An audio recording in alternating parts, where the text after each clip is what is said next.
যে আপনার হয় প্রথমে বের করতেন, নাহলে একদম লাশ বের অবস্থায় বের না করলে মনে বেশি বা 11 দিন পর বের করে করে বের করছেন, নয়তো লাশ বের করতেন। করে আমাকে বের করা হয়েছে 11 দিন। আমার কাছে ওই জেলটা ছিল জেল। জামিনে মুক্তি পেয়ে এবার সংবাদ সম্মেলন ডাকলেন ভাইরাল জুলাই যোদ্ধা সুরভি। ভিউয়ার্স, পুরো ভিডিওটি দেখে অবশ্যই আপনার মতামতটি জানিয়ে দিন। জামিনে মুক্তি পেয়ে নিজের বাড়ি ফিরে গেছেন ভাইরাল জুলাই যোদ্ধা তাহরিমা জান্নাত সুরভি। ব্যাপক চাপের মুখে পড়ে রিমান্ড মঞ্জুর হওয়ার পরেও বিকেলে জামিন পেয়েছেন সুরভি। টানা 11 দিন কারাবন্দী ছিলেন ভাইরাল এই জুলাই যোদ্ধা। জুলাই আন্দোলনের সম্মুখ সারির কণ্ঠস্বর হওয়ার কারণেই তাকে হত্যা করে সাজানো ফাঁসানো হয়েছে।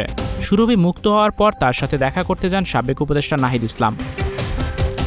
সুরভি নাহিদকে বলেন, আমাকে হয় প্রথমে না হয় শেষে আপনারা ছাড়িয়ে আনতেন, মাঝামাঝিতে কেন ছাড়িয়ে আনলেন? আমি তো এখন হয়ে গেছি, ছাড়াতে হলে প্রথমে ছাড়াতেন, না হয় একদম শেষে। অবস্থায় আমাকে ছাড়িয়ে কি কোনো লাভ হলো?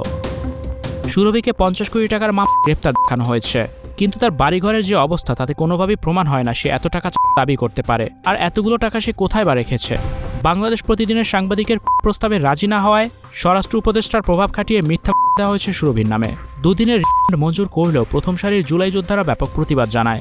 চাপের মুখে পড়ে জামিন পায় সুরভি। দেশের আইনশৃঙ্খলার ভয়াবহ অবস্থা নিয়ে প্রেস মিটও করেছেন ভাইরাল জুলাই যোদ্ধা সুরভি। এ সময় তিনি বেশ কিছু সংবাদ পত্রিকার নিন্দা করেছেন।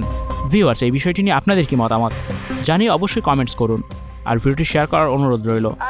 ভিডিওটি দেখার জন্য অসংখ্য ধন্যবাদ। এমনই আরো ভিডিও পেতে যুক্ত থাকুন আমাদের সাথে। আমাকে বের করা হয়েছে 11 দিন। আমার কাছে ওই জেলটা ছিল জেল। ওনারা বললো আপনার বিরুদ্ধে সার্চ ওয়ারেন্ট আছে। তো আমি পরে বললাম সার্চ করেন। ওনারা লবণের প্যাকেট খুলে 50 কোটি টাকা খোঁজে, ওনারা বিছনা চাদর উঠায় 50 কোটি টাকা খোঁজে, কিন্তু ওই মিডিয়াতে এসে বসে ওর থেকে 50 কোটি টাকা নিছি। ওই ফকিন্নির বাচ্চার কাছে 50 কোটি টাকা আসলো কিভাবে? Icon focus 24 TV, powered by 4D Fourth Dimension। আমাদের চ্যানেলটি সাবস্ক্রাইব করে আমাদের সাথে থাকুন।